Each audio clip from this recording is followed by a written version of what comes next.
Hello campers, welcome back to the Casual Car Camper, and this series is going to be a little more relaxing. We're going to be talking about setting up your sleeping arrangements. First we're going to talk about beds or ground covers, then we're going to move up to sheets, blankets, and then obviously we're going to talk about sleeping bags and temperatures.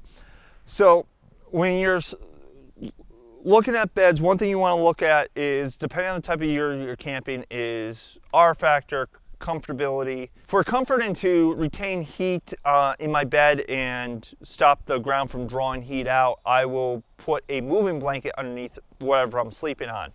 As you can see, I have quite a different array of sleeping materials. I have borrowed some of these from friends of mine. Just for examples, the most basic thing you can do is you can just buy a foam mat, lay it down underneath yourself, as long enough for your body.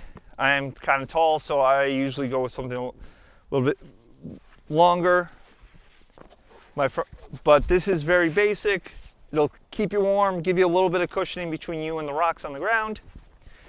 Another option is, this is a little nicer, a little more expensive, and this is a sleeping mat / yoga mat. It has pockets in it. These help retain heat and just are a little more comfortable for your body. Usually you can get these a little bit longer from Walmart or Amazon. I will have links to these below. The advantage of these is they are lightweight, they're small. Both of these are lightweight, they're small, they're inexpensive, and they do have a fairly good R factor, which is a measurement of insulation, and they require nothing to extra to be able to use them.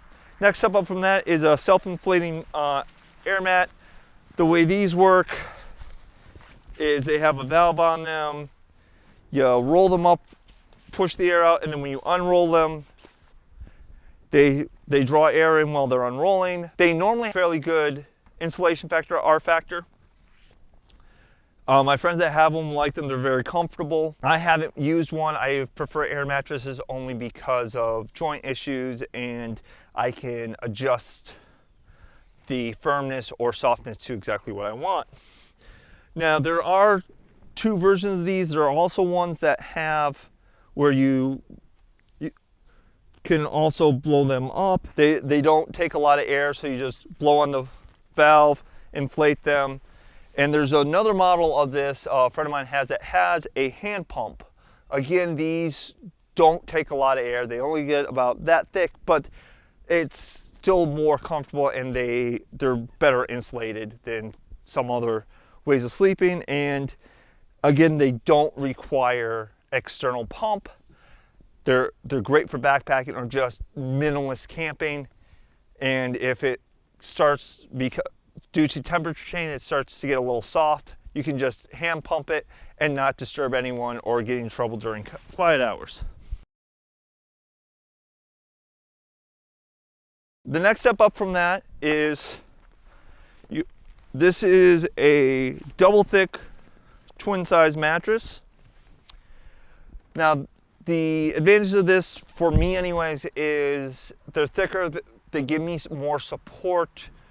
They allow me to cushion my joints a little bit better, and I'm able to sleep on my side without having my shoulder go into the ground.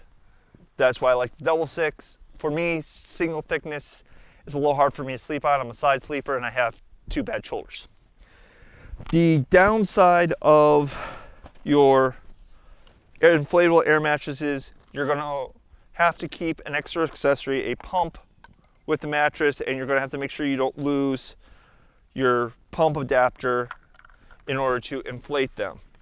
Now, you don't normally need your pump to deflate them. The better ones have a large release valve like this unit here. All you have to do is open this big hole or take the cap off and let the air run out, and then just squeeze it out. That will be in a later episode, a demo. And then you can get air mattresses that zip together. This one is the remainder of a pair. They zip together, so you either have two single thickness air mattresses or one double thickness. The advantage of that is if you're not sure how many people are coming, you can bring two mattresses, put them, and if not as many people show up, you put them together, you have double thick. Or if people show up that you weren't expecting, you can have a single thickness queen size, or you can also get them in twin, I believe. So the disadvantages of using an air pump is you're either gonna have to keep batteries in the pump, you're gonna have to get a pump that runs off your car battery, or you're gonna have to carry a power inverter with you. I usually have a jump box with me that has a power inverter built in. So I just plug in the power inverter, plug in the air mattress, and fill them up using 120 volts. I also do have one that will run off my car. Either way is good. And then this is the most overkill. This is also my favorite one. This is a big air mattress. It actually has a built-in headboard. It will only inflate off of 120. It's adjustable a little bit. It's double thickness. Again, with my joints, it feels good. I like using the headboard to actually help support my neck a little bit. And so those are, you know, your basics on what to sleep on. To recap, left to right, easiest, most difficult. With your foam ground covers, your yoga mats and stuff, they're great. They're fairly comfortable. They roll up fairly small. You don't have to worry about anything going with them, and they have a decent insulation. So if you're camping either early in the season or late in the season, it'll keep you warmer depending on your body type. Some people require a higher R factor because their bodies don't produce as much heat. These self-inflating mats, they're also good for that. They have a really good R factor. I believe there's somewhere in the neighborhood of 20 to 30 depending on the unit. They, again, don't require anything extra. You can just throw them in a backpack, throw them in your car, roll them out, and you're good. The downside of all of these, if you have, at least to me, if you have joint problems or you're a side sleeper, they might not be as comfortable. They're not going to give you as much cushion as you would prefer or are used to. The advantages of an air mattress, especially double thick, is one, air mattress, you can get them in two different thicknesses, double thick or single thick, depending on how you sleep and how much comfort you need to sleep and get a good night's sleep. You can get the thickness you want. The downsides is they don't have much of a R value. I believe it's like 10 or below. I will post at the end of the episodes the R factor of various types of sleeping arrangements. So you're probably going to want to put something underneath. One, I put a moving blanket underneath my air mattresses. That way, if there's something sharp underneath my tent that I didn't notice, I don't have to worry about it getting punctured as readily. Because moving blankets are quite thick. They're designed to protect china cabinets and stuff with glass in them. So, and then, so that, I also found that keeps me warm, and then I use a warm sleeping bag when I need one. The other disadvantage of these is you can get a hand air pump, but that gets tiring. But you can do that. You can get a hand air pump, hook it up to these, pump it up by hand, and then I've actually used a hand air pump as a bellows when I'm getting my campfire started. So that is one way to go. Pump it up by hand or get a quick fill unit.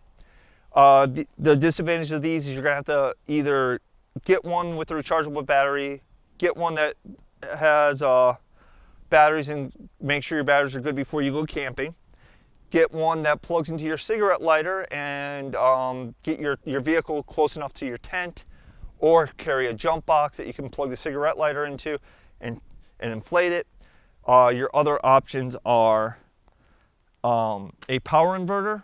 I usually just carry one with a wall plug and use a power inverter. But that's all stuff I normally carry in my car. I always keep a jump box, and the last jump box I got had a power inverter built in, so it's found goods. Thank you for watching my video about sleeping mattresses. Stay tuned for more information on these. I will set these up in my tent so you can get a good look at them and the process of setting them up. I do recommend setting up whatever you're using inside your tent, because a lot of air mattresses, once they're inflated, will not fit through your tent door, which can be trying at times. So always inflate your, if you're using a inflatable air mattress, inflate it inside your tent.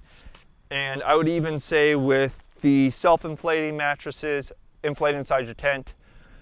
The other issue is make sure the tent you're using before you go out, your mattresses will fit.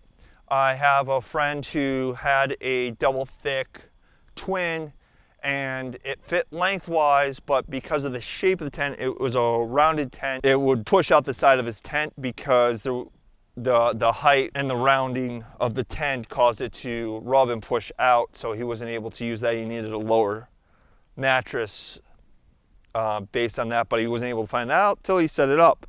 That's why I always say, before you go out, test your equipment, inspect your equipment if you've used it before. If you've never used it before, set it up somewhere at a friend's house, local park, or if you have you live in an area that does have inexpensive campgrounds, and just rent it for a day and check out your gear when you're only 15 minutes from home. Okay, campers, if you have any questions, comments, and concerns, you can send me a message through The Casual Car Camper on Facebook.com. I will take all questions on a subject, put them together, and answer them in a future video. And don't forget, if you're enjoying my content, like, share, and subscribe. And remember, as always, as long as you're having fun, you're doing camping right.